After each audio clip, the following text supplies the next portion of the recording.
2, 1. Ladies and gentlemen, welcome back for the second time to Talk Scottish Football, episode number 65, 6, something like that, I think. 65. 65. We're at the end of the season and we've had a fucking nightmare. Yes. We've had an absolute let's not get me and Callum involved here. Like, I'm not involved in this either, mate. It's me always. It's me against My the job blame. is not to press record. So basically what we've done is we've sat down and we've recorded the intro to the show.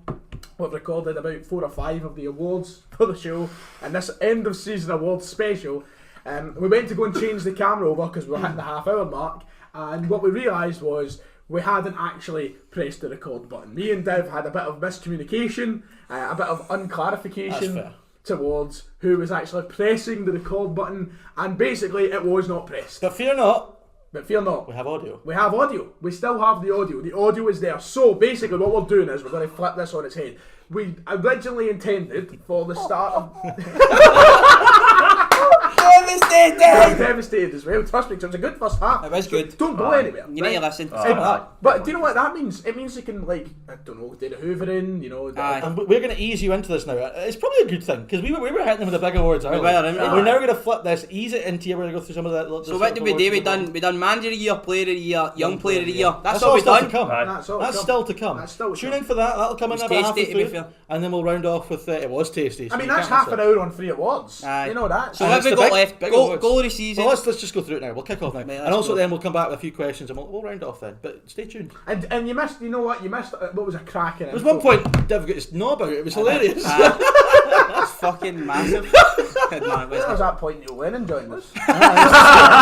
He just sat down, you know. Didn't speak, but he didn't speak. Get off me. I never did say it. It's like Beetlejuice. That's poor. That's poor. Shut up. Poor. Right. Man had a few drinks from like that. Panic merchants, all it is. I don't even know what you said. I was just thinking of something outrageous I was going to say. Right, aye. So we'll get into the goal of the season and all the rest of it. We've got so many awards to still go through, but that second part of the show, which is audio only, just enjoy it. Try and imagine what we were doing as we were speaking. There you go. Sit on your phone. I don't know. Some pictures. Let's go then. I mean, if you like to watch podcasts on YouTube at that point, you could even just switch over and listen to the rest on Spotify and then do other things on your phone. Yes, because make sure and check out our Spotify. Yeah, listen. Not enough people check out Spotify. We cater Spotify. for everyone, you know. Right, goal of the season. Hey! Let's kick off this award show, the goal of the season. Right, so this is the award that takes most research and takes the most sort of looking back. I'd imagine we'll all have different goals. I'll be pretty sure of that. Well, maybe not. Maybe one that will. There's a number of options, and again, it's all opinion. It's all subjective. This is the most subjective award of the lot, I think, because it's what you like in a good goal, isn't it? Yes. I'm going to let Callum kick us off with what he's got as goal this season. That's the pressure. See, I started looking through them last night. There was quite a good few that came up. I think the most notable one would have been Tav's free kick at Tannadice. I think that would be the most notable one. But then I think if I'm going to flip it, I think I'd do Defoe against Livy. Again, it's Tav an assist. It's for his own half, and he's pinged it. He's managed to basically curl it in the air, bring it right down. Defoe doesn't need a touch. He places it in one touch, slots it. Oh yeah, it was phenomenal, man. Yeah, technique. It's the fact that he's took that, not even taking a touch, he just took that one touch, finished, bang. Defoe does that. There was a goal last season he scored against Hibs at Easter Road, which was just absolutely genius. Like, some of his close control, especially in the box, first time finish, glorious. See, for a guy who's hardly kicked a ball this year, some of his goals have been. Still looks sharp as anything, doesn't he? See when he sat down that boy Hendry, man. Oh my god. That was tasty. Welsh. What's his name? Welsh sharp. Welsh. Same guy, innit? Oh, do you think it was Jack Hendry? I didn't think, mate. I just got him mixed up. You chill your beans, Mr. Record, man. Alright. Listen, I got a wee bit horny when you're talking about the goals there. I really did. They were on my list. They were on my list. Wait, who'd you go with? I've went for Defoe's against Livy. It's mainly the pass for Tav is phenomenal, and the fact he takes it first great goal. You forget what team you support sometimes. No, but I mean, it's like the same. You go back to the player of the season argument. I'd expect you to turn around and say something stupid. Take your fucking specs off him, Jesus. What do you expect me to say? Just before we get on to the rest of the goal awards, where's your new specs? The big Jurgens. I tell you the big story. Deirdre Barlow's. I tell you older than I once. Older than I asked. They want the same specs as Jurgen Klopp. Well, no, they're no. because these are the extra large ones. Ah, but that's what you wanted. Extra large I glasses. got extra large, mate. They're like Cover his fucking- eyebrows. they're like that, Honest man. to fuck. Honestly, all the eyebrows and everything. Look at that. Oh no. So I'm setting them back and getting the Aye. normal size ones, Bad. you know. But the new specs, I'll have them on as soon as they come. There's Aye. Ken. Keep him well. Ken, good, Ken Barlow, what a Aye. fella. Not guilty. Not guilty. Not Yeah, he guilty. wasn't guilty, was he? So, he's doing well. Nice. Right. You can go next, Steph. As I was saying, the Rangers goals were up there for me. I've got them on my list here, but I had to go with Lawrence Shankland. Yes. Closest thing to a Rangers goal. You know what I mean? 50-yarder versus St Johnstone. You know, amazing St Johnstone. Good team there. You know what I mean? Amazing. Some gaffer. Unreal, Some isn't it? gaffer. But Big Xander couldn't stop a 50-yarder, so it was some strike, to be fair, for Lawrence. Think See the about way he even comes on it. Some of these like goals that you see for far out, they're already in control of the ball, and they're able to kind of get their body into the right position and hit it. But his is kind of a layoff, and he just smashes it, and it's just a peach. Just For a guy that never had a lot of moments in the season, that one was right up there. So for me, I'm giving him that. Just to confirm for anyone who's watching or listening, we're not counting European goals. No, Otherwise- no, we're not otherwise- because otherwise- Domestic. Otherwise, there was no conversation. then we would have just been talking about. Came on roof for half an hour. Best goal ever. I was thinking about somebody else's. Did Celtic score a goal in Europe this season? I think you'll find we beat the French champions actually. Oh, Sorry, aye, we beat the team that just won the Ligue 1. Oh, So, geese peace. are we the real farmers? Right. I'm going with a goal that will be very much forgotten, but I want everyone to go and check this out. Rory McKenzie against Dundee United back in August. Funny story, Div covered this on our Think you live could show. edit it at the top for us? No chance. Nah, you not got that. They yet. can't edit the goals in. They Probably get a done for copyright that. for that. No, aye. no, the goal, mate. My reaction to the goal. Oh, your reaction. Anyway. That involves him Aye. going back through a live stream to find it. I don't think that'll happen. Yeah, and it was just an absolutely wonderful goal. The digs are getting taken at the only man who edits. Yes. Mate, I'll edit once. My laptop take 10 hours to render that fucking podcast. I'll edit that, I think. At least yours won't fucking crash while it. Nah, trying to well, remember it. I render most of the podcasts anyway. You've got the I have to magic upload them all. touch, aye. Anyway, so this goal, when we put posts on social media, we'll be able to, we'll probably link them. And I was going to say direct you them. could put them in the description. Yeah, you know, probably like, could, Wonderful goal. It starts off with Gary Dicker in his own box, twinkle toe, skipping past two. Fucking Oh, I've never heard Dicker being You described know as that? that, I but know. listen, he was in this goal. to me, absolutely glorious. I can't even remember. It plays it to Kabamba, I think, who beats. Know what I two. mean?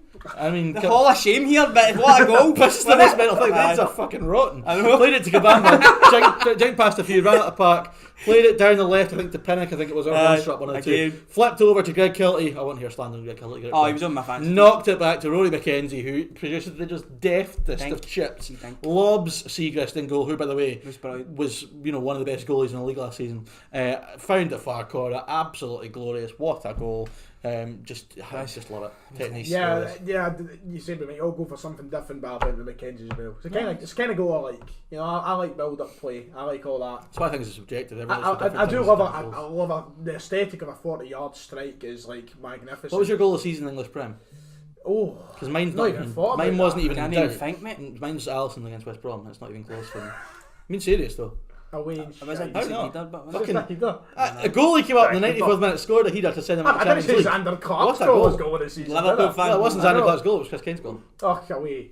Could have said that. was to be fair. Again, some people look at goals as what they mean. I the know, meaning I know. and I the suppose. context. I don't know what to goal this season in England is. There's been I'm not probably, saying that. probably It's some, just probably that I'm some, probably some. I don't Is it really bad? give a fuck. I can't I'm even just putting it out remember, there man. as Probably con- some. I know just it's for hard. See, context of it's hard to think of goals. these things are all subjective, subjective, unless but- there's like a proper, Some- like, unless you get a Wayne Rooney overhead kick or something. It's hard to actually think of. The biggest one comes to me was Cavani. It was the other week. Cavani. Oh, aye. Fucking- Oh, aye. No, There's that's a bit there, it. yeah. Offside. Was it? Again, Oh, that? was no offside because it Wasn't counted. That's Rory But it McKenzie's? counted, Wasn't wasn't Rory it? McKenzie? It No, was I mean. offside. It was offside. Some notable mentions. Anyway, I've Rory got McKenzie. done here Ryan Jack volley against Killie. I thought was brilliant. Comes to him, The Jets goal for Livy against touch up. Oh, Aberdeen. tasty, Can I man. throw in one that you've not got? That was hot. Odson Edwards chip against St Johnstone. Right, moving on. Cameron McPherson against Kelly the other week was class. That Lewis was better. Ferguson versus This Hamilton. got his name Yeah, right that this didn't time. And Sounds that's like all. Hamilton's That's a all I've got. So I far, think but it's two probably chips even in a more. And there was a rumours just before we move on to the next segment because I found it funny when they came up. There was rumours that Neil Lennon might have become the new Sheffield United manager I've just seen them this appointed season. They've someone. appointed former Watford and Fulham manager Slavisar Jokanovic. He just got sacked last year. I don't know when he got the sack, but they've appointed him. It's not Neil Lennon. He's not going to Sheffield, which makes me all the more worried that photo of got his own Chris family. Wilder and Neil Lennon sitting having a pint together. Too many like a pint, you know. There's nothing wrong with that. Nothing wrong with that, I suppose. Right, anyway, goal of the season's done. Where are we going next? Let's. This is where it gets interesting. There's two awards I've got at the end, but I want to split them up because they're sort of similar in terms of they don't involve things. They don't necessarily involve things that happen on the football pitch. We'll go with our best off the pitch moment of the season. Now, the criteria for this is it could be absolutely anything that is in any way Scottish football related that happened not on a football pitch. That is what it could be. It could be anything. Right, okay. So I'll kick us off. This is not the funniest one. We'll come to that. This could be funny as well, I suppose. Right. Mine is Ryan Christie's interview post Serbia. Aww. That's my off the pitch moment of the season. If you went with that, yeah, that's nice. Mine's just such a fucking. Mine's just so different. Mine's just so different. Well, no, because this is the whole thing with this award. It can go different ways. Aye. When I put it in the category, this was a standout for me because it's just I still can't watch it without getting a wee bit tearful. I mean, the night you were here, I was fucking near enough greeting. I think I probably was greeting when Christie's interview. Both near fucking. It was just unbelievable. It summed up where we all were at the time. It was hilarious. It's mental to think because see back then when that playoff. I mean, it was November. It was dark nights. It was it was fucking lockdown. It was horrible. And you know, wee Christie was feeling it. He was greeting. Luke Shanley was greeting. We were at the Euros. It was just beautiful. Loved it. That's nice. mine. That's cute. Can I honourable mention before I come to that. David Wallace's interview after the cup final was a bit like that as well. You know, very. Nice. I didn't see that one, sorry. Yeah, that was just he was thanking his family and all that. He was crying. It was glorious. Right. Bloody hell. Can I go? I'm going to go with Ball and Golly going to get his hole. That's what I'm going to go for. Best off the pitch moment. Ball and Golly going to get his hole. Because let's just think about this for a minute. Right? It was so fucking exaggerated when it happened, man. Like, see at the time, that's because the stage we were in the pandemic. The guy fucked off this game. No, but compared to what's happened since, like, what well, the fuck? Celtic actually went to Dubai, right? The whole team for a piss up, right? Players got caught at a gaff, and nothing happened. Yet Golly goes to get his fucking hole and comes back. And do you know what the best part is? That's round about 8 levels of desperation. He was on the bench of the game. That's what I was saying. He was on the bench and they played the game for 10 minutes. So like, what the fuck am I telling anybody went to Spain? Did Celtic win that game? Nicholas Sturgeon. He never even got a win bonus. Nicholas Sturgeon got a whole bonus though. Nicholas Sturgeon dubbed that as the yellow card for Scottish football. She's a lenient fucking ref. Well, she was a referee, but what ref would she be? Me. I don't know. Somebody allergic to pulling out a red card, though. Anyway. Brother Madden. Brother Madden. Look, that was the yellow card, and we had umpteen offences afterwards. Oh my god! We never got the red. We never got. Fair play to us, by the way, because we were treading in eggshells. Hey, listen. A good few times. Everyone knows how difficult it is to play when you're not booking. We've done it expertly over as a nation. I like that. Ball and Golly going. Like at the time, I was fucking fuming, absolutely fuming. I wanted them out. Never wanted to see him at Celtic again. Now I'm at the point where, you know what, people have done what the club's done worse. The club's done worse. I'd give a shot next season now.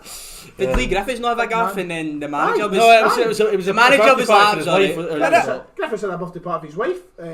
It's mad how things get treated, isn't it? It's crazy.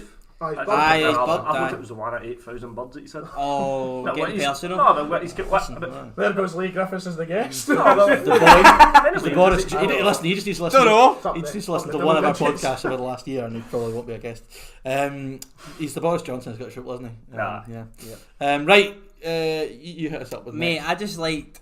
I don't know if I can follow up on that, but in terms of the best one-liner I've ever heard come out a manager's mouth post-match, Brian Rice. A few weeks ago, mate. To be up there.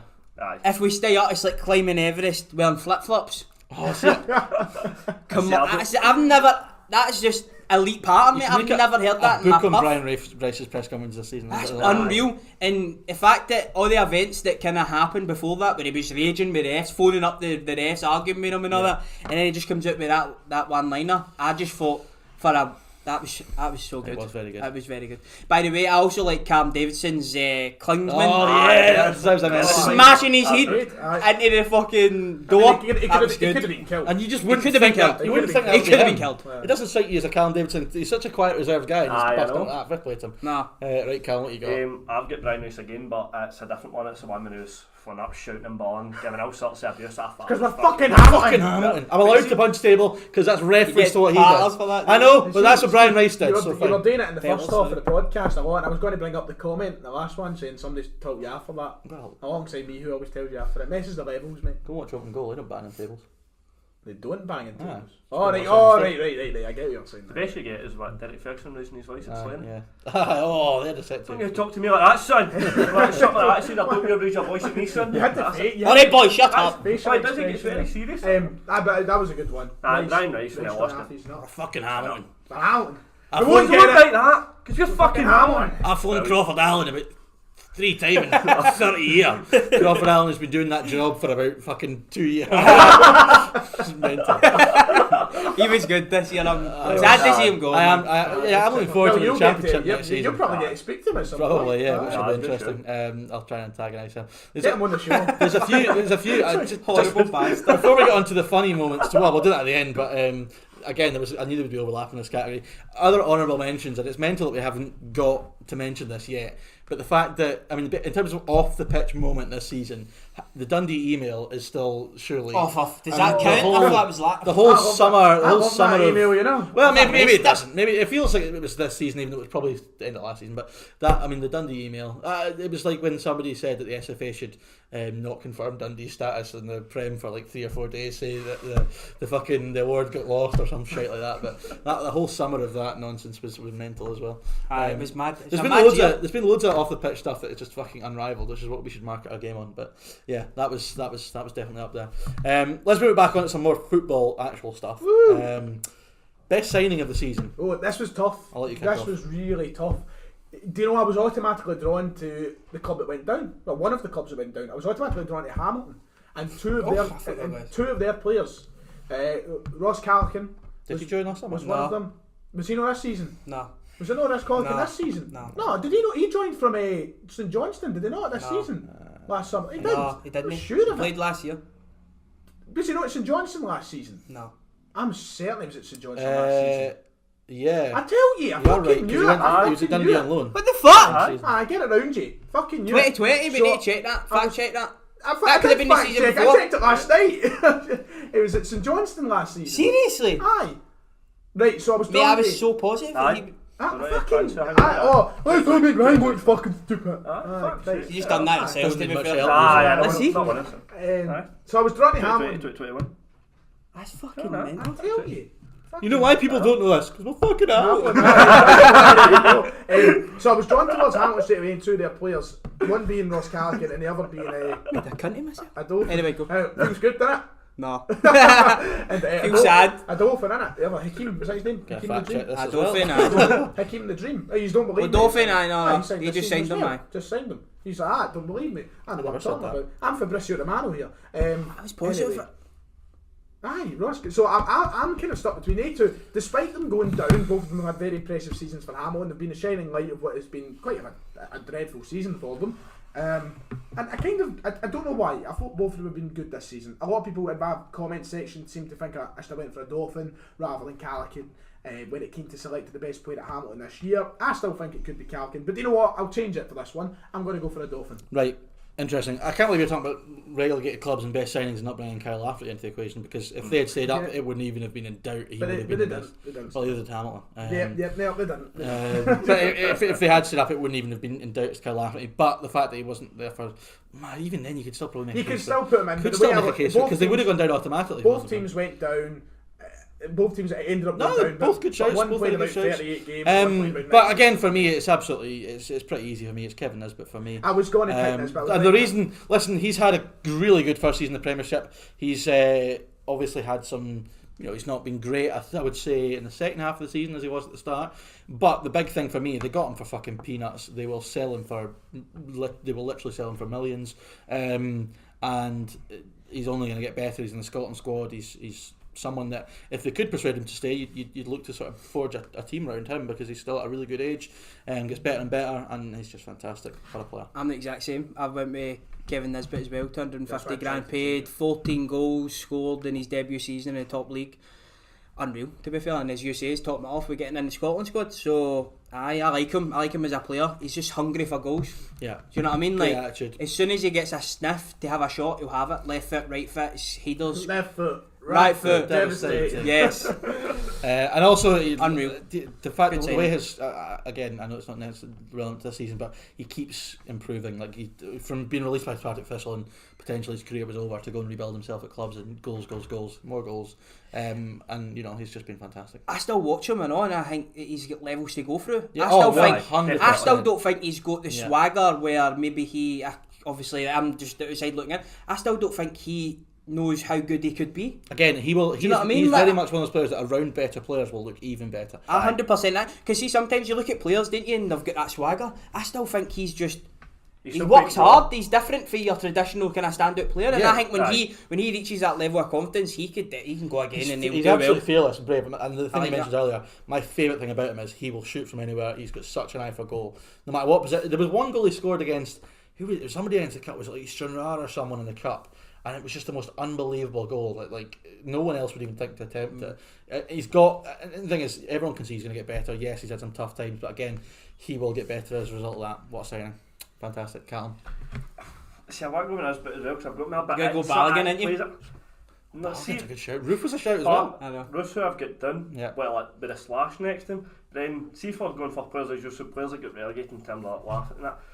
I think Jason Cummins was alright. I thought he'd done the Yeah. job, but It's it a was good good shout. run to do. If we're taking it outside the Yeah, Premiership, no, it's open. It's if open. we take it outside the Premiership, I think Cummins to come in, do the job that he was required to do, get the goals that pushes him into that area. And Yeah. look at him now, promotional. So I know he didn't play a big part in the playoff games. Aye, but Some up goals till- in it, but But actually, I'm going to change my mind because I completely forgot we could even. Charlie Adam and all that. I haven't forgot about Charlie Adam. I know. Charlie I Adam, told you, mate. shout. See, Yeah, because we'll see, do the it, note in last night saying we'll keep. Yeah, no, Listen, listen, that's why I started. it was still open in my head for that Charlie Adam. Yeah, Charlie Charlie Adam's got to be Adam, in sure. there. No, good shot. What about Stevie Whittaker?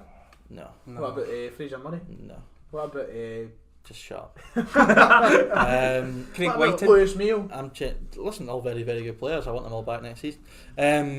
I'm changing my mind. I'm going Charlie Adam actually. Fuck Going it. Charlie Adam. Yeah, I Charlie mean, you're talking about a guy He who was was so good in the just playoffs. I mean, see when he signed this, I probably did it on a podcast. I didn't think he'd be any good for Dundee because my thing with this is the championship's so rough and tumble, so fast paced. It's never as easy as people think.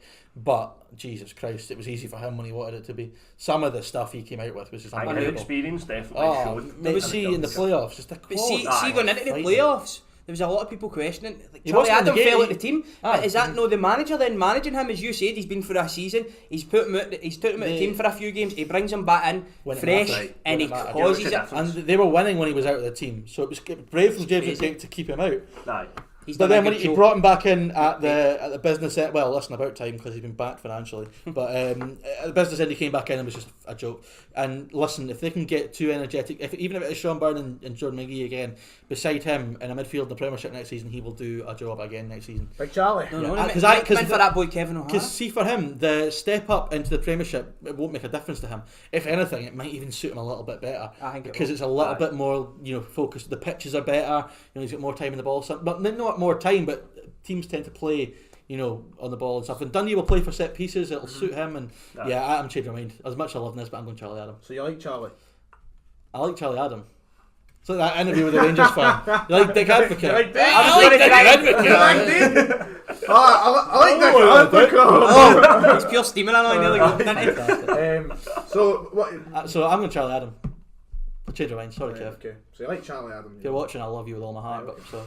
Right. Anyway, So just to clarify, Charlie Adam, well, you put Nisbet, me- Cummins. You going Yeah, Cummins? I'll go Oh, right. Cummins. Cummings, Nisbet, Adam, and Adolph. Adolphin. Okay. It's quite a weird table of signings. Yeah. I think think it's got- it's see- instead of just sitting At the start of the the bigger season, club. though, at the start of the season, if we'd be sitting here saying at the end of the season, we'd be saying our signings of the season would be Jason Cummins, Charlie Adam, Adolphin, and well, Nisbet's a bit more believable, but I was. especially they- Kyle Laffey was like, kind of close for me as well. If It seemed they stayed up, it Bogic wouldn't at even be a Hibs joke. Aye. made Bogic a was good. bit of a difference. I know he's I not. wouldn't put him up I know he's not an conversation. overwhelming player, but I think the balance that he brought to Hibs in the midfield won them a lot of points in the league. Yeah, Do you know what I mean? Certainly something I different. was going to say that. Something Fair different. Because if you looked at Hibs through the years, they had a lot of flair players like Stevie Mallon, Scotty Allen, and all that. And they always lacked that kind of balance in the midfield. Whereas he's come in, he's absolutely. We can talk about a football player, get the ball, get to somebody that's decent. He's done a no bad job at that. Just a final honourable mention that the more I've thought about this, he actually leapfrogs Nisbet into second place of mine. Scott Tiffany at Thistle won them the league. Oh, he Came in from Levy won them the league single-handedly. Again, I'm not even going to keep talking about it because I will probably edge him into first if I keep doing it. I'm a stitcher, I don't know. But he deserves a mention as well. Fantastic. How did Stevie Marlin end up in Turkey? That's just, I know money, mate. He fell out of the team. Money. I know, it's just bizarre, isn't it? You know, I thought the Turkey days were over. I thought they were gone. What did you? I know this is after. What did you think of the Cummins swinging and all that? Cummins. No, Dominic, Jason. What did you think? Obviously, the after-match celebration. I thought it was brilliant. Yeah. Well, like, swinging to the chandelier, mate. He was. That wasn't even the best. A wee drink, and he was having a good time. His speech was quite good. Did you see his speech? Aye, it was superb. I'm a big player and all that. So he's on about. He's like when I came here in the summer, the guy was like, playing the big games. Cum Dog, you're a big player. You're gonna play in the big games. And I'm sitting here and the Cum Dog's got splinters up his ass. He's on the bench to playoffs. It's fucking superb. Mate, I love the guy. There's so many people on Twitter and all that slating him, saying, "Oh, this is why he'll never this and when that." he signed for Dundee, come on, live a little man. When he signed for Dundee, he did a press conference and he said, "Everybody moans about no characters in football. Then as soon as we get one, everyone just slags him as rotten." He's not doing any harm. He's not doing any harm. Well, he was swinging for the chandeliers, but other than that, the problem with that is not Jason Cummins swinging the chandeliers. It's the fact that the video got out. That's what the problem is. Because a lot worse. Everyone makes an arse of it when they're of course. That should never have come out anyway. You know, a lot worse things will have happened that we don't see with football teams. So no, listen, fair play. There's my favourite moment of the day, by the way. Hudson Edwards put on his Instagram story, looking forward to having fans back at Celtic Park. He's staying, lads. He's staying. That's quite something, actually, isn't it? It's quite something. Maybe he's been gave a wee bonus though to get season tickets sold. It's one of the ones, you know, you always get always seems to happen. Not just it's happened at Celtic before. It happened with Kieran Tierney being the one that always stands in my mind. But it happens in kit reviews all the time. They put somebody in the kit that's not there. Yeah, did that Raheem Sterling before he left Liverpool like 2 days later. It was hilarious. Yeah, because Kieran Tierney done it, and then he was at Arsenal the next week. You know? The next category is most improved player of the year. Again, this is opened up to all the leagues. Can I go first? Yes. I'm going Ross Callaghan. Yeah, because last year for Hamilton, he was shite. Last year for Hamilton, he was shite. Non-existent. Someone said. When you say honestly, it, do you know? When you say that, you know, get yourself with Ross St Johnstone. He was way obviously. I'm still going with him with the amount of goals he scored for the midfield. And he'll get a big move next year. I think he will get a big move, and fair play to him because he's been at a good few clubs. He's 28 now, and I thought he was really good.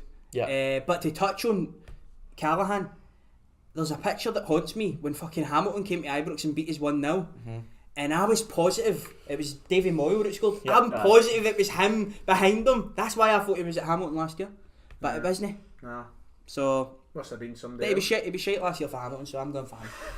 He is fantastic. Must improve. The thing about him is you mentioned that he's gone around the clubs. He's been at Raith Rovers, he's been at St Johnstone, he's been at Hearts. It's not worked for him really anywhere. He's had a couple of loan spells, and finally, there's a part of me that maybe thinks, will he stay at Hamilton? Because listen, they're going to be playing next season where he's going to be, they're going to be pushing for a title next season. Probably he will get goals in the Championship. Or does he risk it and back himself to go again and say, I can get a Premiership club, I can do better? Because see, I know he's been at St Johnstone before and it didn't work for him, but see, now you look at him, you look at a club like St Johnstone that would be perfect for him, you would think on paper.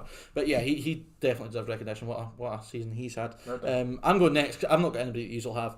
I'm very much going Dundee biased here. I'm going Lee Ashcroft as the most improved player because he was at Dunfermline last season. I'll have Dashy at Dunfermline. But I never felt we were going to win the league title with Lee Ashcroft in defence. Never thought we'd get promoted in defence. He was too prone to mistakes. He did this thing all the time. He used to get far too tight to defenders and get spun and give away penalties. And he the season before that he had the captain's armband. He was awful. He obviously felt the weight of it. Better last season.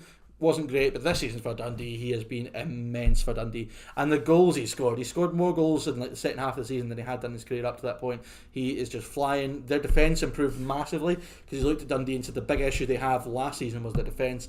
Ashcroft and Fontaine have been brilliant. Ashley scored great goals. I'm delighted for him, and he's just most improved for me. Nice. And promoted as well. So promoted. Fair play to him. Good stuff. Gets a crack at the Prem. Nice. Ryan, I'm just going. We were talking about this before we went on the air, and it was and Dev wasn't having it, so I'm just going to do it. Sean Rooney. Okay. I think he has improved. Dev didn't seem to think so. Who was it? Was that last year? Inverness, aye, that's right, aye, Had a good Inverness. season last Well, season. did play. Was Right back in Inverness. he right back? Yeah. I thought he kind of was transition, was he a centre half? No, No. it's always not right back. Always a right back. I'm going Sean Rennie. 1-2. I never heard him. I never heard him in my life, and that may just be ignorance towards me. Well, I mean, it's ignorance how good a season he had at Inverness then, because he was pretty good last season. Obviously, But I he has- the Ross listen, Callahan But either he's though. got better. But he's got. There's a camera went. There's a camera away. Well, let's just been fucking recording this time. At least it has been. Well, taking a step up to first of all, the Premiership was never an easy step. We know that. A lot of players struggle to adapt to the better quality of the league, and also to come up and then finish top half, being an integral part of that top half finish, and then win both the cups. 2 cup final winning And he goals. scored- yep, he and he will scored the have a cup. statue. The exact same goal, you know. He will have a statue because of that. It's absolutely Exactly. fine. So for me, it's Sean I'm going Rennie. to add to your argument here. Another point. Danny McNamara, who was there at the start of the season, was brilliant. Had him on loan from Millwall. He was so They were all worried about how they were going to lose him, how they were going to replace him. Yep. And Rooney has done an I admirable forgot job about that. I at completely forgot replacing him about that. there. So yeah, he's very much improved. He's over the past sort of 2-3 years, he's really improved. And also, big Celtic man. Excellent. Big Bellsell Celtic Cafu. Yep, the Bellsell Cafe. Yeah, fair Seen him play. singing? Good singer. You renewing your season ticket? Not yet. Not yet. I'll be waiting. Right. Funniest moment of the season. Now. We never even let fucking Callum Did you answer. not? for his Oh, most sorry, Callum. improved. Apologies. I'm sorry, mate. We're ready green enough as it is. I Sorry. can't get into that cake. I'll catch now to sit my Greg's outside.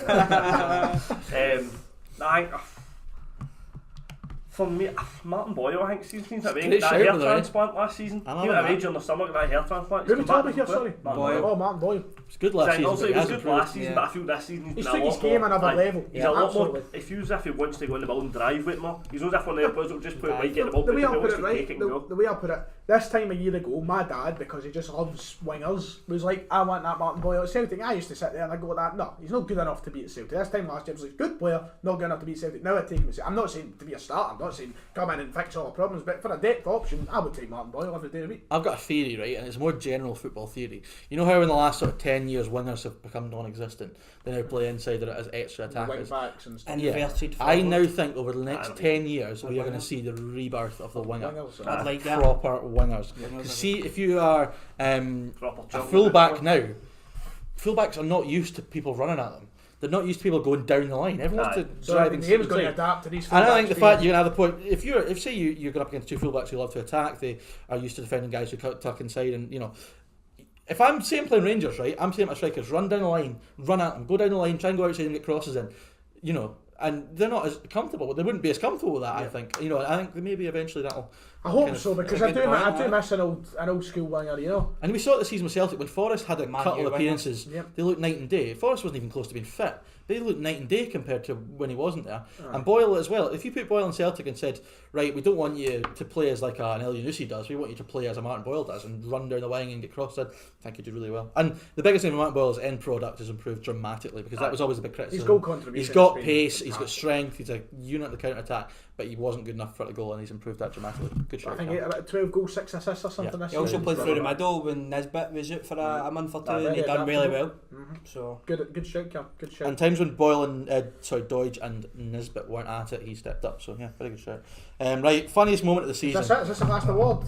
So this is what can overlap to the off the pitch moment. Mine is my funniest moment of the season. There's a few. With Celtic alone, there's like... Well, so I was tempted That's a full episode itself. to just say Celtic's Europa League group stage, because that was just fucking hilarious. What, the group the that defending. they beat the French champions. The defending in that group stage was I'm the most holding on to hilarious that. thing. I'm happy to I win know. the league. I'm happy I to win just the remember league. sitting here pissing myself at defending for Oh mate, 6 you games. watched them together. It was We watched, so bad. We watched, I think, every game. You joined in. Aye. You joined in my remember the 4-1 I brag just reaction. couldn't stop You laughing. joined That was in. hilarious. But in terms of an isolated incident of that, I'll go funniest moment. It's because I did mine off the pitch. I'm going to go on the pitch. Funniest moment of the season: Shane Duffy against St Mirren. That was one of your awards. The one where, do you remember the one where it's like, who's it that Dunmas, scored innit? the goal? I It's- can't remember. Dunmas. And he doesn't, he can't control his legs. He's all over the fucking shop. And it was just that moment there summed up where Celtic were. I It will was say the fucking exact hilarious. same thing I said on our podcast, right? Go off after this today, go to YouTube and watch this video. I'll send you the link. Somebody put, it's like the shitest part ever, but it's that fucking bad that you piss yourself, and It's it's like like, a health theme tune or something it's like that. it's like the clips of that game with the it's fucking incredible. It's the funniest thing I've ever seen in my life. Shane Duffy himself is just hilarious. Because Well, I mean, listen, that's a everyone shame, slags you that. off for- Whoa, that's What? a shame. He's a nice guy. I don't give a shit if he's a nice guy. He's shite at football. He's the worst signing in Scottish football history. He's got to be, isn't he? Yeah. That bad? Yeah. That's my answer, David. Mine's is just the signing of Shane Duffy as a whole. With all the noise that came with him. And the whole narrative of this English Premier League being so good and all the players there are unreal. Yes, obviously they've got unbelievable talent there, but there's also some of the players that maybe come up here and they think it's going to be easy and they get a fucking shock and they get sent packing. And I agree with you. I think Shane Duffy's been the worst centre back I've ever seen. He's the worst signing in Scottish football history. Up here for me. At a top team. It just did not suit Celtic at all. Celtic aren't going to be in their boxes defending. He got on the halfway line. He was turned inside out numerous times. I got it wrong as well. I thought he'd be great, and I'm pissed off at myself. And the calamity moments, I know, man. Does anyone else say endless? Do you not? Because I was big on Duffy as well. I thought it was exactly what Celtic needed. But do you not? Because I certainly think, what the fuck was I thinking? I know. It doesn't make any sense actually when you think about it. I thought it was what we needed. I know. It doesn't make any sense though. It was like Celtic needed. The problem with that was Julian and I got slagged rotten, but see when you compare last season to now, it's not even fucking close. They were so much better. But the thing that Julian especially got slagged rotten off for was not being aggressive enough. So I think everybody just put 2 and 2 together and came up with Shane Duffy. He's an aggressive centre half. You know. The thing with him as well is he was. People said he was a really good defender, and maybe he was previously and stuff. And I think Celtic even tried him with a free, didn't they? To protect him. We were talking about because he was getting done with pace and all that. He was getting done positional. Put him in the middle, let him go try and win the balls, but he still didn't even do that well. The alarm bell should have been there. So you might not know. You don't watch as much Premier League football as maybe some other folk in that, right? But Shane Duffy was in the team a lot before Graham Potter came in, and this is when Brighton played very defensive, very behind the ball football. Chris Hughton. Graham Potter comes in. He starts Duffy. And when he first comes in, and this is when Graham Potter revolutionises the team and starts to play possession-based, nice, attractive football. He gave Duffy, I think, 1 or 2 games and went, nope. So how did Celtic not identify the fact that Graham Potter said he can't play in a system where I've got the ball and go, right, okay, we'll take him then. Shane Duffy would have kept Killie up. There you go. Yeah. I think Shane Duffy would have kept Kilmarnock in the league. If he signed for Kilmarnock last summer. There you go. It's a shame he never got to Kilmarnock. Imagine that though. He just because it's a club that would suit him. He could sit in, head balls away, piece of piss. But Graham Potter. See, getting into the season, well, Celtic getting into that, we playing free to back. Was that the idea? Well, we kind of ended the season playing the free to back. The problem is that they didn't have a fucking clue what they were doing. Nah, true. Because you don't play free to back and then sign Mohamed El Yunusi. He's mad, man. Yep. See, even if we want to pinpoint one of the moments as well, there's a clip for inside Rangers TV do like a behind the scenes kind of thing after the games. After the first Old Firm, he gets the ball on the sidelines. It's probably been on Twitter, and there's an angle where you can see Neil Lennon as well, and he's trying to ping it out to like the left winger or something like that, and it goes about 25 yards behind him, just out the pitch, and Lennon's like that. It was a game I remember where I think it might be that Old Firm game where he just booted the ball at the park about 3 times in succession. You're like, what the fuck is this all about?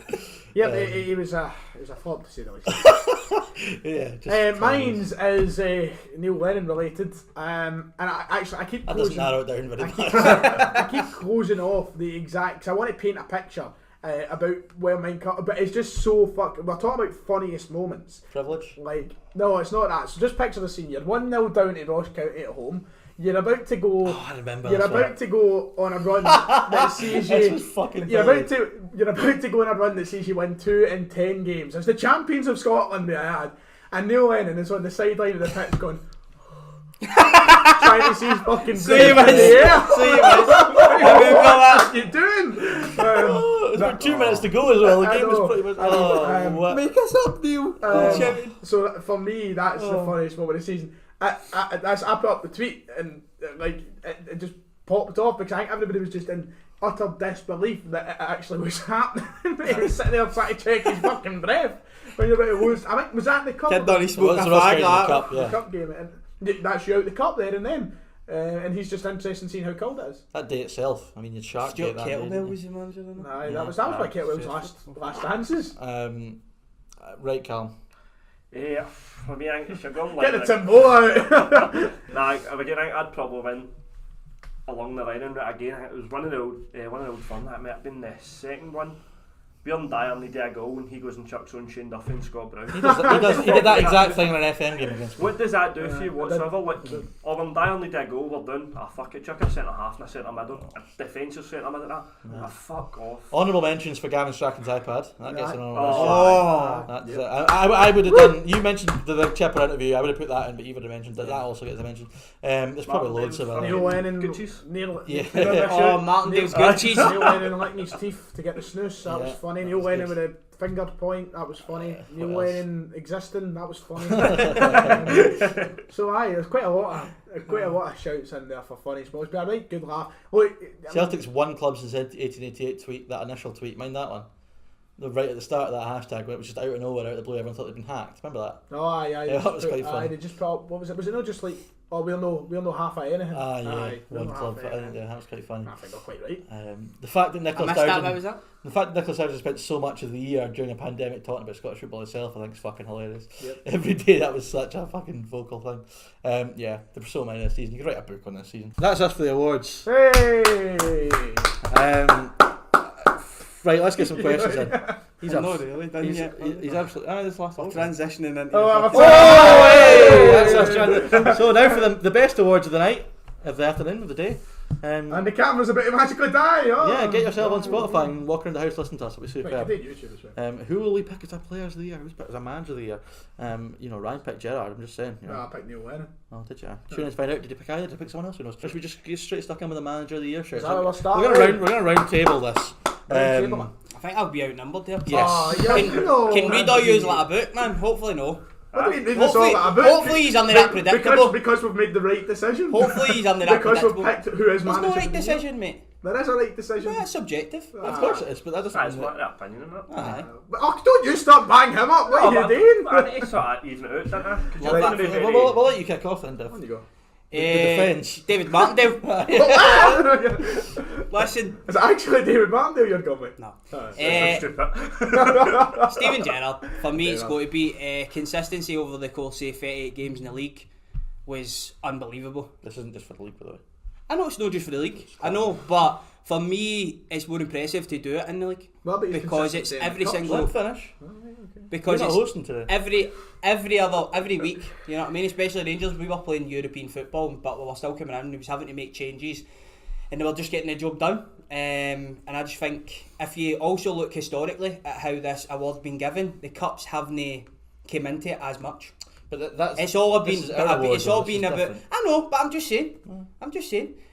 Historically, it's been given towards the manager that's had the better league campaign, and I think that Steven Gerrard's done that. You know, I think he has.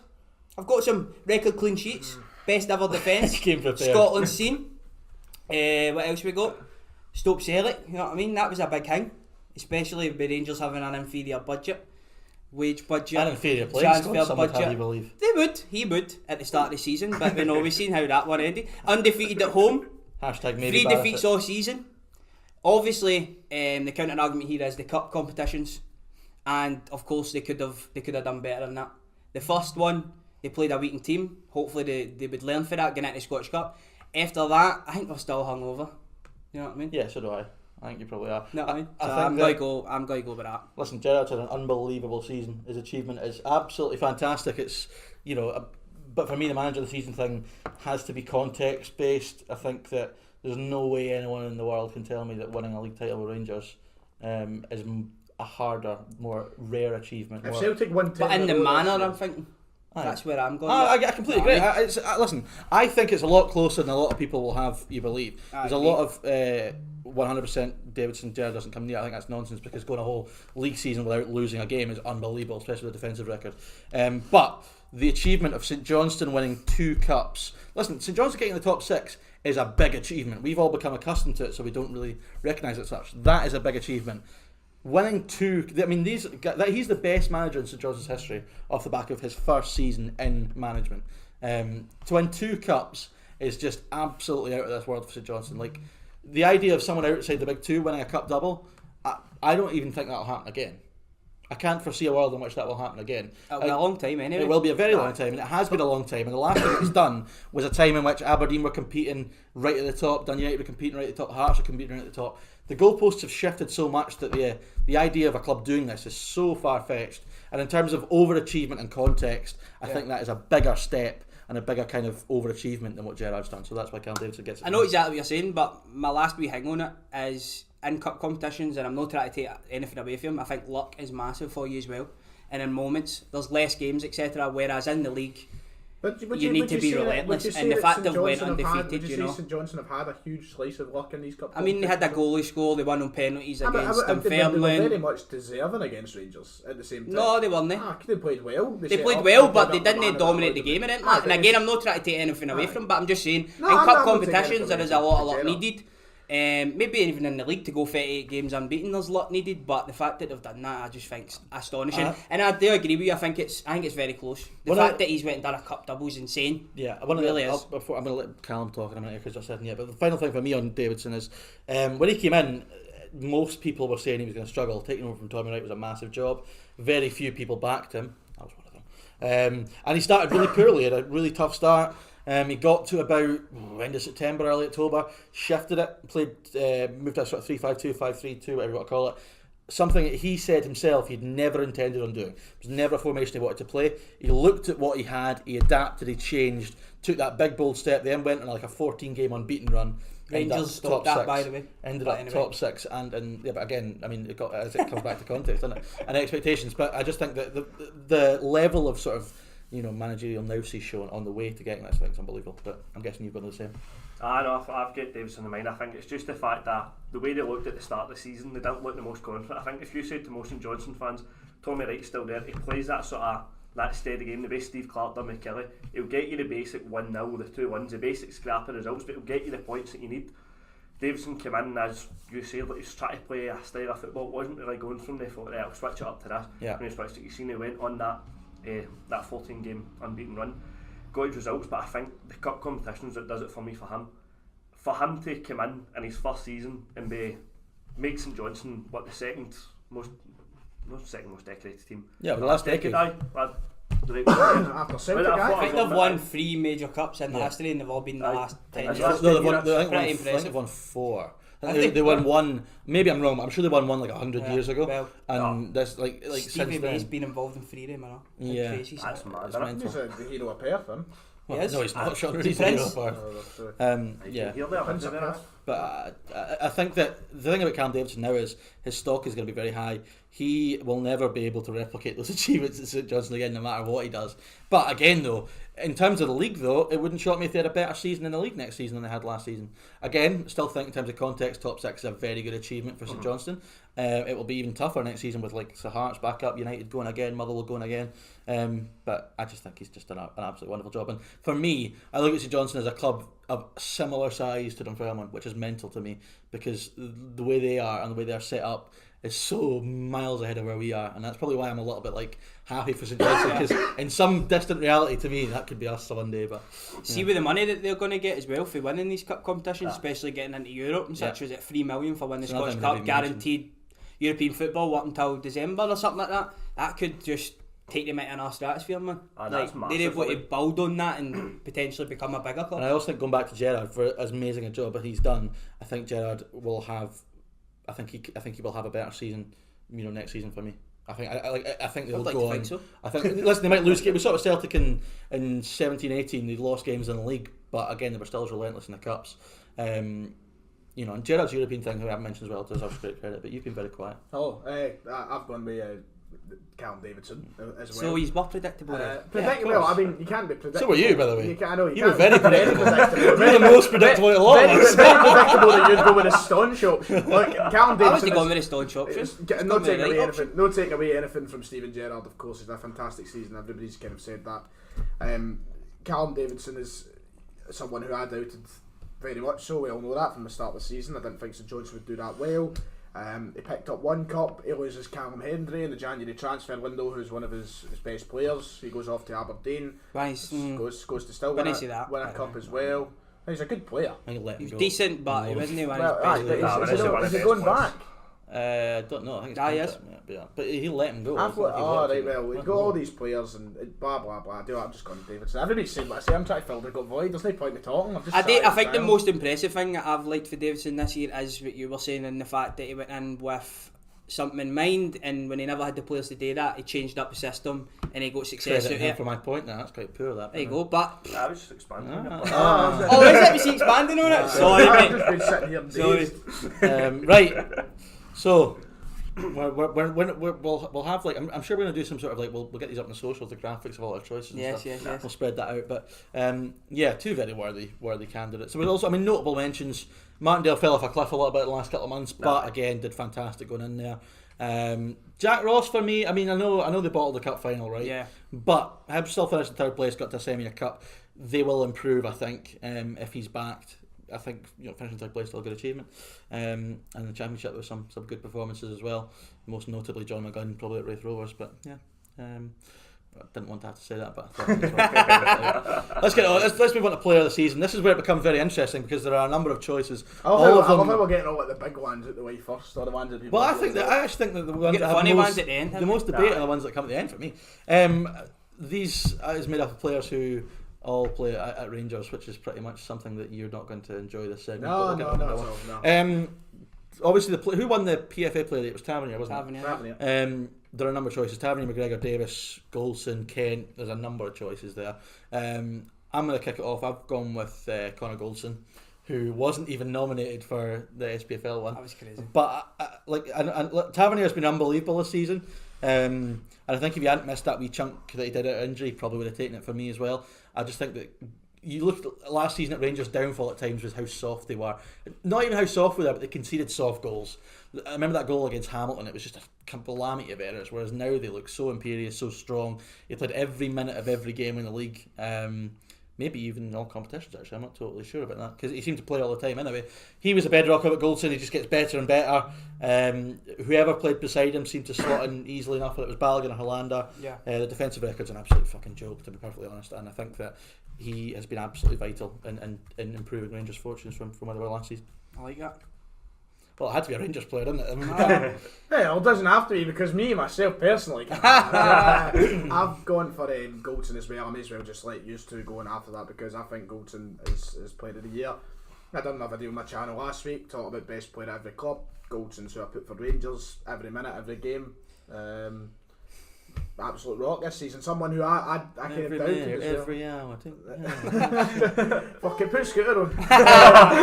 That's live. I didn't think that Goldson would be as good this year. I actually, at the start of the season, I put him in as the most, and I didn't want to because I thought it was quite harsh, but I said he was the most overrated player at Rangers. I didn't think he was that People great. are searching for that right now. People I've not seen that one clip. Not yet. There's a challenge for you all. I brought it up in the end of the season video. I said that, and in the video, I think I'm actually in that underrated video. I think I'm particularly nice to Goldson. I'm saying I don't really want to put him here. The only reason I put him in is because I don't feel like there's any other player who's vastly overrated. Because everyone I was going to put was Kent, and I knew that would pay off badly. So I was like, I'm not going to bother put Kent. But Goldson for me has just been brilliant. Really good centre half, and he's done it with a kind of 2 or 3 partners over the course of the season. So yeah, consistent winner. He's done well. He's player of the year for me. Cam Craig. I was between Tavernier and Goldson. I think the points you've made even last night more, I think it does push him more towards Goldson. I think the fact that you said, see when Tav came to that team and he missed that wee chunk of period for It's Tav now, is it? Oh, it's Tav, eh? I like that for you. Tav, eh? No, but I think as you say, like, you've seen him missing and that sort of that wee chunk. I wouldn't say Rangers weren't as attacking and as much a threat, but you notice what Tavernier brings to that Rangers team, and in terms of his goals and assists, him constantly bombing forward, he's always a threat. But then I think, as I said, for Goldson to play every minute this season, I think that's phenomenal. The fact that, see, you look at the step up he's took from last season, I feel like we pointed at the Hamilton goal, I think then you sort of like, oh my Christ, did that be rocky moment again? You go back to even the first Old Firm, the 2-0, gives the ball away to Mikey Johnson, he plays an Edward, scores a goal that, but there's no, it just looks like leaps and bounds ahead of the player it was last season. Yeah, absolutely. I mean, Tavernier doesn't get any. Tavernier gets credit for his goals and assists, but he also deserves credit for the defensive stuff as well. He certainly stepped that up this season, I feel. But yeah, that's why I have eventually decided on Tav. Right. Because what he done going forward with his goals and his assists, I think he finished Rangers' top goal scorer. Not in the league, that ended up going to roof, but overall, I think he finished top goal scorer, which is crazy. Which just goes to show you Rangers were better defensively this year. There's a number of people who could have went with, and I like all your points for Connor Goldson and his story, even to be playing the amount of games he's playing. But the fact when he came to Rangers, he played 3 games in 4 years or something like that because of a heart surgery is absolutely amazing. But I just think with what Tav's done going forward and at the back, and to add to that, he's the captain officially, even though Goldson's kind of vocally on the park as well. I'm leaning towards Tav. And also where he started with Rangers to where he's at now, and even for the season before. Alright, thanks for that. But even for the season before, there was so many people doubting him. Through articles and I see if it in breaks. I just think I want Eddie Howe watch. I want Eddie Howe watch. He brings Eddie Howe into a fucking play. I say this in every show. You're legally obliged to mention Eddie Howe. It's an absolute fact. But you're going to James Tavernier. Also, I think you're starting to really see how good a player this guy is. Like, you've seen it in flashes throughout the years at Rangers with shit teams. And see when you look to the left of him now, and he's got Connor Goldson. You look at the middle, he's got Stephen Davis. He's got a goalie behind him that's top. He can go and just express himself and focus on that. But I keep thinking Rangers are so lucky how old he is. Because see, if he was 24, he'd be gone. He'd be long gone. He's just the perfect point of his career for him to be at Rangers is just now, because I can't see him leaving now, to be honest. The only way that I think he could leave is a right bottom of the barrel English Premier League team. They're not going to come in for a right back. They want somebody 5 years younger. I don't know. I think he could fit in at Leeds really well. But as you said, that's the age he comes in. So when I say bottom of the barrel, Leeds have got fucking Luke Ayling. They're hardly going to replace him. You don't think James Tav's better than Luke Ayling? But Luke Ayling's you're tuned to the moon, mate. I personally would, but I don't think they would. I don't think. I think he's perfect. He's a captain of Leeds. He's hopeless, but he's not going to get. He's not as good as Tav. He's not as good as I would agree with you, but I just don't see him. No, but I'm talking about I think you'd be talking about your Norwich Cities, your Sheffield United. Yeah, you're not going to leave one of them. You're not going to leave Rangers for them for James Tav. No, exactly, you're not. So he's at the perfect point, as you've said. This is something I'm trying to agree with. Then that raises a point. Would he want to leave, Jank? He would only have left if it was like a top half pushing. Yeah, like Wolves and Everton or something like that. It's not, that point's gone. That ship's sailed. They need to sign younger guys. They need to sign players of 23, 24. He'll still have 3-4 years left at Rangers on that level. I think. You know, in his head, he'll be thinking to captain that team. I think they're on at the start of their kind of progression. So I think he's 28, 29 now. So as you say, he's in his prime and he's probably got a couple years left in him at this level. Hopefully. Notable mentions: McGregor, Davis, Ken, Kamara. Yeah, all fantastic. You could easily make an argument for any of them. As much as I love Steve Davis, though, I think Goldson for me. But it was between one of the two. They both absolutely fantastic. Deserve it. Young Player of the Year. This is where it gets interesting. Woo-hoo! I'm very much on the fence for this one. My mind's changed a little bit over the last few weeks when all the awards came out. There's a number of options. The most notable ones: Nathan Patterson, Josh Doig, David Turnbull, Ali McCann, I mentioned in that conversation as well. But I think they're kind of the 4 most notable ones. I don't think I've missed anybody there. Ferguson was in Lewis Ferguson, yes, of course, is also an option. I'm going to go with David Turnbull. I was going to go with Josh Doig, but I've changed my mind because he started every wide, so he takes all the good points, and then when you go to try and talk, you're done. Like when you host every single. No, because I always change it up, you know. I always say, you start with this. And you go then. Oh no, it's fine. Oh, sharp then.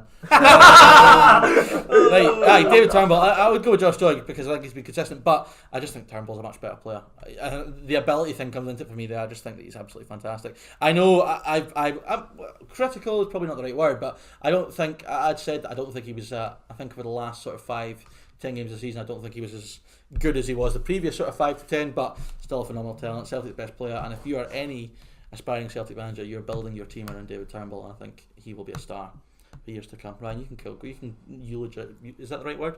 Eulogize when somebody dies, isn't it? What's the word? I don't know. What word are you looking for? When you decorate someone in praise, what's the word, man? Butter them up. You butter up David Turnbull. That's what I'd go with. You basically said everything you need to say about him. Because he's been fantastic. He's just been a breath of fresh air at the Celtic team. He's easily Young Player of the Year for me. Doig, very close as well. He's been really, really good, but you're talking about clear levels of a footballer and ability here between David Turnbull and Doig. I know they're different positions and such. David Turnbull is one of the best players in the Scottish Premiership and will continue to be one of the best players in the Scottish Premiership, and will probably expand his career beyond that as well. I wish that he was in the team throughout the entirety of the season to make the award even more sort of justified and giving it to him. But he's been that good since coming into the team. I feel like he deserves it anyway. He's contributed so much to the goals, both scoring and making them. He's just been brilliant technically to watch. Everything about him is his class. He's easily young player. If he'd played right from the start of the season, I don't think it would be a conversation. I think that's the point. That's what I'm saying. The biggest conversation with him is the fact that he came in so late. The justification part makes it a bit harder because he's only been in the team since November time, December time. That makes it a bit annoying, but even at that, he's done so much, and the stats just go to show it as well. So, yeah, I feel it's hard to go against him. Josh Doig for me is my second pick. Very close, but Turnbull's just been magic, and he's got himself in the Scotland squad as well. I'm just thinking here, if Lewis Ferguson had the second half of the season like he had the first half of the season, it would have been him for me, because I think up until January he was unbelievable. Absolutely. Then he fell off a cliff when Aberdeen did. But I'll pass it on to you, Mr. Sharp, Dev. Myself, my God, I think you're right when you talk about ability. Turnbull's got the most ability. Everybody mentioned. Ali McCann, I thought, has been fantastic. Really good. Yeah. You know, we spoke earlier on the manager of the year. I spoke about your league form. If we were going for that for the young player of the year, you'd probably go with your boy Turnbull. But if we're going for your guys' logic, then we'd go Ali McCann, because in the cups he showed up and David Turnbull was nowhere to be seen in the cups. So it's a hard one for me. It is really hard. But to be fair, scoring a cup game. Aye, but other than that, poor well in the cups. Do you know what I mean? Poor in the cups. No, but see, I hate the way that this award is done, really, because I think it should go to a kind of breakthrough player. And if I was going to do that, I'd go with the boy Josh Doig. He's still really young. So rather than Turnbull, so like an Americanised. Rather than Turnbull, it's maybe more established. I'd have gave Turnbull. Do you know, Turnbull could have maybe won it a couple year ago when he broke through at Motherwell. It's like a rookie. I quite like that. I quite like that. I like how they did NBA. But again, rookie of the year. I like that kind of thing. But again, if we're talking about just ability here, Turnbull's that. You look through the list of players that have won this in the past. I think it was Kent was the last winner. Before that, it was, I can't remember, but it's always quality players. I'd say Turnbull's got the most ability out of all them. So you're going Turnbull or but again, if I go off your guys' logic, I'm going to be McCann. I don't know, it's hard, because do I go with my own logic, which would be Turnbull, or do I go off your guys, which would be Ali McCann, because he's cup competition success? It's up to you. You make that bold decision. I'll go a joint one. A joint? Shite bag. I'll go a joint. Oh, they've done that with the Hingy Cup final, didn't they? Exactly. Dunlop's Cup final. Absolutely. We don't say the name of that cup competition in these parts, do we, man? Jesus Christ. It's horrible, isn't it? Forget it exists. The Tunnocks Caramel Wafer Cup. Once known as the Petrified Cup. And the Ramsdens before that. And obviously Callum will be David Turnbull as well. I was between him and Doig, but for Doig to come in and then replace Stevenson in that position, I think. I can do it. Well, but for him to come in and take him out that team, playing at left back, I think for him to solidify himself in that position, I think that's... To be fair, where you're going with that, my thing, another thing about this is I think Josh Doig deserves at least one of us to put him forward, and I'm a bit annoyed I didn't now, because I think there's an amazing point you're making about Lewis Stevenson has been the most consistent player at Hibs for that entire period. He's always been very decent. You know, never had to worry about him at left back. He always put in decent performances. You know, and he's still, you know, it's not like he's past it. He still can play when he has to. For Josh Doig in a rookie season to come in out of nowhere, you know, really it was out of nowhere. There was no indication this was going to happen, and just play like he has done all the way through the season. He's had a couple of tough moments. Cup final was evidence of that, but he'll be more than a better player for that. And it's obvious that the sort of talent is there. I think that's when it comes back to the Turnbull thing. Well, Turnbull is obviously miles ahead now, but Doig definitely can reach the sort of high levels of. Listen, we've seen it. Andy Robertson's done it. Kieran Tierney's done it. I'm not saying he's as good as Kieran Tierney was at this age, but you know, is he as good as Andy Robertson was at that age? I mean, maybe better. So you know, there's no doubt he's going to have a great career. But yeah, either one, both. Nice. No Nathan Patterson chat, no.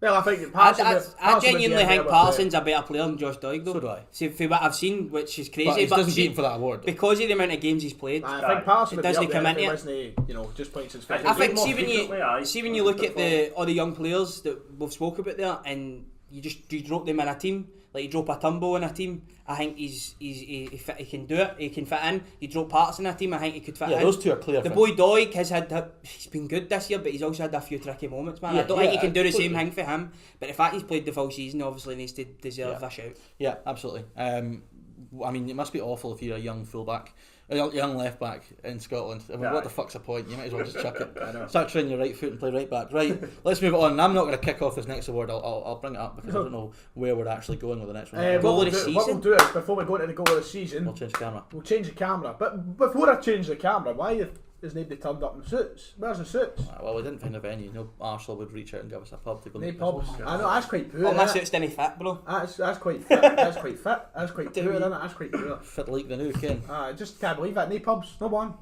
Not one wanted to offer a space. Hang your head in shame, Glasgow. I'm offended. To be fair, we still went out and go to a pub, but anyway, we didn't. I know, it's probably more down to us. But we turned up with our cameras and... No, you reach it, mate. That's how it's done. That's how it's done. See, this is a problem when... See, we're just in here, just acting as if you're supposed to be there. We'll have set up here, like John. 2 lager and 2 toasties. No, but that's the problem. You've joined in a podcast with like people riddled with anxiety, and then there's yourself dead out going and all the rest of it. Do you know what I get? Fucking hell! I get a wee bit of anxiety sometimes. I put up a tweet this morning, and I was like, how the fuck does Fabrizio Romano know everything? And I was like, well, probably because I'm somebody that can't even talk to him on Tinder, never mind anything else. And like, he's out just talking to everybody, making pals, TikTok. Going to hotels, any females watching Ryan's back on Tinder. Whenever he goes through phases of being on Tinder, he likes to talk about it constantly. So I've not spoken about it in a good 20 when he was first got the Tinder back a few months ago when we were streaming every single 5 minutes on stream. Oh, so this girl did that today. What is your bio? Do you like Killie Williams? Pattern theft. I mean, that's why. Pattern theft is the way forward. I couldn't think getting that. That's an inside joke, but showing like no females are getting that. I know, but what if they genuinely like Paramore though? Then you're I know, mate. I've got 4 Killie Williams lookalikes in the matches. Fair enough. Yeah, so it's gone. Better hope they're not watching this. Please take me. If they're watching this. He's no kidding, To be fair, if they were watching this, you'd probably do well to just unmatch them. What the fuck are they doing watching this? Right, questions off Twitter. Oh no, I should probably resync now. But then go like this, look. Welcome back. I hope you enjoyed the... No, that's you. You got a job in Go Radio. I wish. Right, questions. Do you know what we need? I want a sponsor. You need to go, right, we're back. We're getting that. We'll keep that for after. Do you want to record a quick clip today? Sponsor us, please. No. Why? Is that not good? Well, we might be getting sponsors. Oh, right. An email. Right, okay. That's a good one. Welcome back to Clyde One's Super Scoreboard. We're about to check out the Twitter questions. Hugh Keevins doesn't do the intros. Do you know what you look like? And I've just realised that that beard. No, the shittest Ollie McBurney ever. It's the beard. Oh, the shittest. See if he was still Ollie McBurney off Wish. How the fuck do I look like Ollie McBurney? It's Ollie McBurney off Wish, innit? How do I look like McBurney? He's a better player than Ollie McBurney. I've seen him. Debatable. Right, questions, dearie me. Right, okay. Questions, dearie me. I love that figure. Get that in a t-shirt. Right. Do I say that a lot? Put that in a poster. Do I say that a lot? No, it was just funny.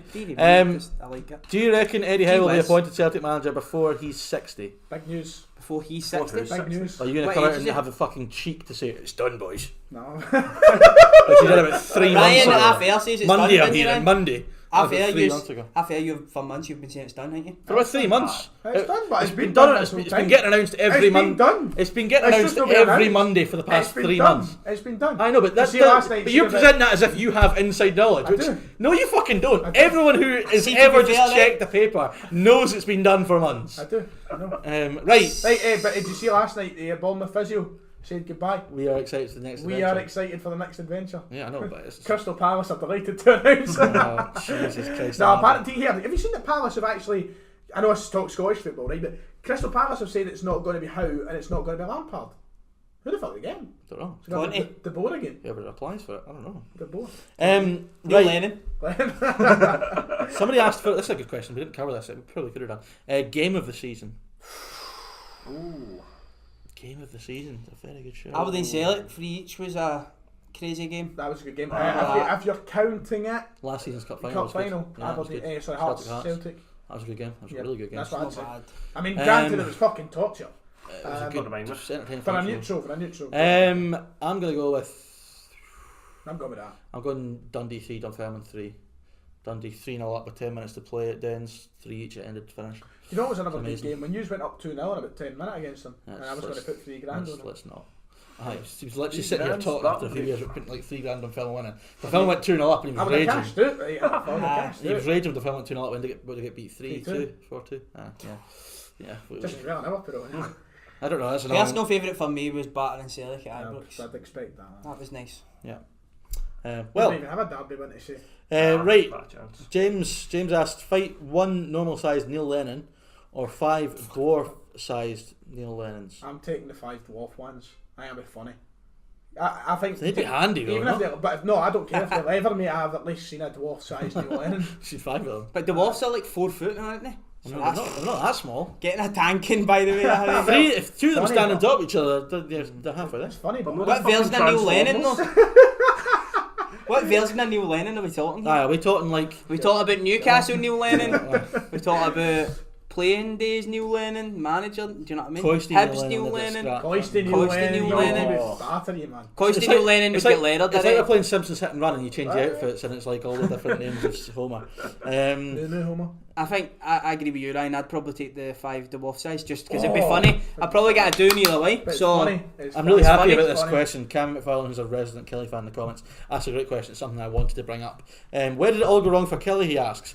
I'm going to tell you. When they sacked Angelo Alessio. that's When when he it all went sacked wrong. Alessio, Yes, that is when it all went well fucking done. wrong. See all And these get it so far up, every arsehole in the mainstream media who hounded him out from the moment he arrived just because he wasn't Scottish. I don't give a fuck what anybody says. That is why he was hounded out. Listen, the players didn't like the training methods. Well, fucking get new players in. They were 5th in the league when he got sacked. I know. that's The crazy. Connors Key result absolutely also- humped him, right? Manager of the month. Aye, before he gets the out. Connors Key result humped him. Fair enough, shocking result. But Kilmarnock would not have been relegated if they'd persisted with him. I think he'd have done a good job there. You're talking about a guy who was assistant manager at Juventus. You're talking about Italiano Catenaccio, you know? You're talking about creme de la creme. Yeah, and they sacked him purely because Kurt Broadfoot didn't like the way they were training him. And where is Cut Broadfoot now? Relegated with Kilmarnock. Yep. So you think about that there a bit, like when they brought in Dyer, you'd person, I don't like the fucking diet regimes or this training stuff and that, didn't like it, but then you know how fucking beneficial Here's the it was. difference, This right? is that, How and this is, beneficial it was we know for we keep wanting to fucking talk about how our game's developing, what our game is developing. Well, we need to fucking adapt to having guys like this in our game if we want to develop. The game is changing, man. So Brendan There's Rodgers. too many dinosaurs at fucking Broadfoot. Brendan isn't there? Rodgers would have done all the things that Ronnie Dyle had done in terms of nutrition, if not to a more extent, Better, right? right. But the reason the players would have gone with what Brendan Rodgers said was because he was presented as some sort of like hero arriving in Scottish football right from the Aye. start. When Dyle was appointed, immediately everyone went, "This guy's Foreign fucking funny guy. Aye, exactly. That's all it was. Foreign I, funny I remember exactly when he got announced. There was all the photos of him with his top off, celebrating, looking like a dafty, aye. and that's how he portrayed him. So then immediately players aren't going to Yep, stick with strip that. him in front of And the Alessio fans, portrayed aye. like a dafty. You know. Look, it's not. It annoys me. It's every. I can't remember the But last yet Malky time. Mackay, When all the was media it- love when him. was the Oh, last- they fucking love When him. was the last time a foreign manager came in without something in the media being? I can't think of one. You might have to go right far back. You might need to go to somebody like a Dick Advocat. I can't think of many foreign managers. I'm just thinking. After I mean, him. we've had like Shabba Laszlo, who was all right at parts and at Hearts, wasn't he? But then I had Miku Pantalainen. Mixu panty lining. Yeah, he wasn't Just you great. saying that. Who else we had? Paul Gwen was an absolute shit show. To be fair. Aye. Trying to think But of look, other there's, foreign He was a every shit time a foreign manager seems to come up, there's They're written something, off where it there's something in the media. Aye. But generally, all I'm hearing from prominent figures, the same ones who would have been slagging Alessio was, "Oh, give Malky Mackay a chance. Oh, he deserves it. He deserves it." Aye, When fucking he's out nonsense. there being racist, That's homophobic, why.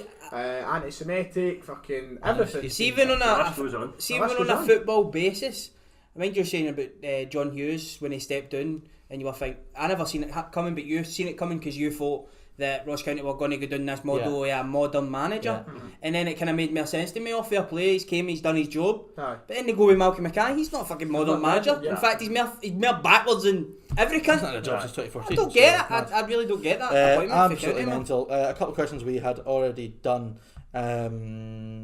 Yeah, a lot of them were actually. Oh well, Kaz Holly one asks, "Who do you think will be the Dunfermline manager?" John Kennedy. Gary Holt.